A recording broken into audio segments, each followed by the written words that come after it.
네, 이제 지난 18일 오후 3시경에 이 지금 제주시 조촌읍이라고 하는 그 주거지인데요.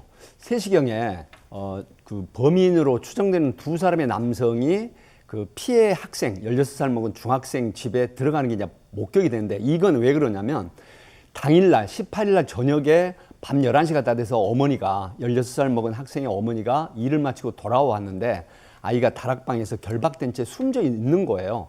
그래서 이제 이걸 신고를 했는데 경찰이 긴급하게 수사를 해서 CCTV를 확인해 보니까 남성 2명이 집에 들어가고 이제 얼마쯤 있다가 범행 후에 다시 나가면서 범행에 사용된 장갑이라든가 이런 증거물들을 버리고 도망가는 게 목격이 됐는데, 당일날 하고 오전하고 그다음에 오후에 그 모두 체포가 된 그런 사안입니다. 아, 그렇군요.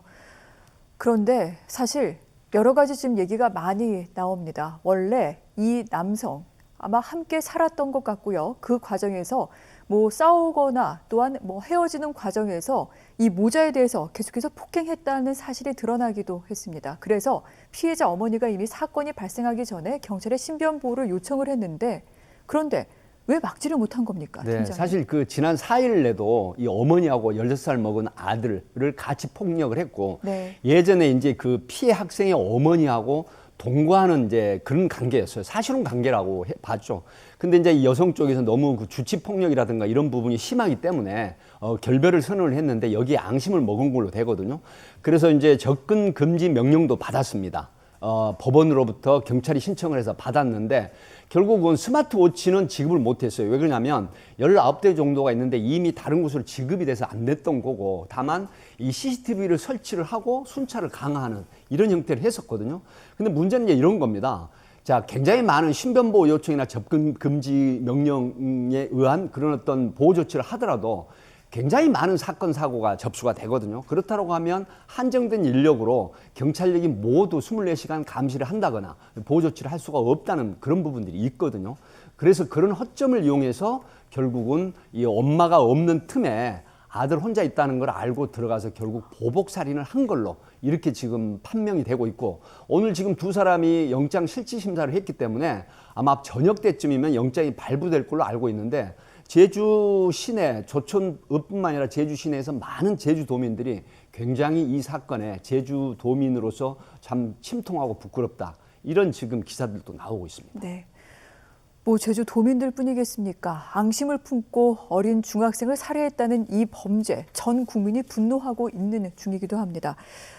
경찰이 왜 막을 수가 없었는지 한계가 있었다라고 설명을 해주셨습니다만, 사실 또 국민들 입장에서는 그럼에도 불구하고 전문성을 갖고 있는 경찰이 이 위급성을 더 먼저 따졌어야 되는 게 아니냐, 이런 비판의 얘기가 나오기도 합니다만, 이 같은 부분도 어떻게 개선이 돼야 되는지 향후 이 부분을 또 천천히 좀 여쭤보도록 하겠습니다. 일단 경찰은 피의자, 워낙에 중한 범죄인 만큼 신상 공개를 지금 고민하고 있다라고 얘기를 하고 있는데 가능할지 궁금하고요. 이 범인들 2명의 말이 좀 엇갈리고 있습니다. 주범은 살인 혐의를 인정했습니다만 공범은 자기는 현장에 갔을 뿐이지 여기 행위에 가담하지 않았다, 지금 이렇게 얘기를 하고 있어요. 네, 이제 사회자께서 말씀하신 두 가지를 답변을 드리겠습니다. 네.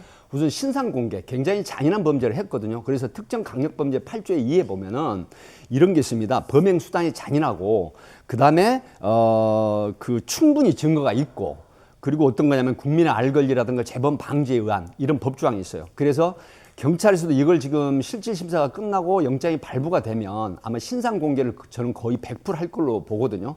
그래서 이런 부분인데 반드시 저는 신상 공개를 해야 된다고 봅니다. 왜 그러냐면 사회에 주는 경각심이라든가 경고가 분명히 존재를 하기 때문에 이런 부분에 있어서 어떤 엄한 잔인한 이런 끔찍한 잔혹한 범죄를 저질렀을 때는 사회적으로 내 얼굴이나 신상이 모두 공개된다라고 하는 측면, 이런 부분들이 인식을 시켜야 된다라고 하는 부분이고요.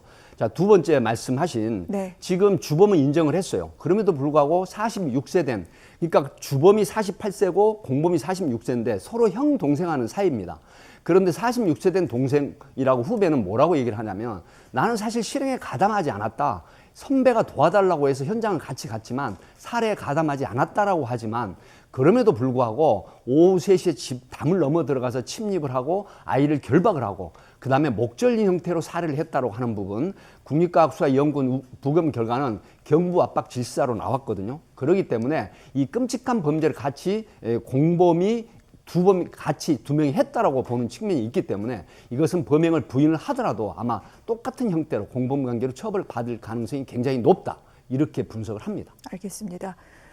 신상공개 반드시 해야 되고 아울러 더 나가서 또 엄한 처벌이 있어야 된다. 이런 부분까지 말씀해 주신 걸로 알겠습니다. 사건 결과는 저희가 정규 뉴스 시간에 계속 전해드리도록 하겠습니다.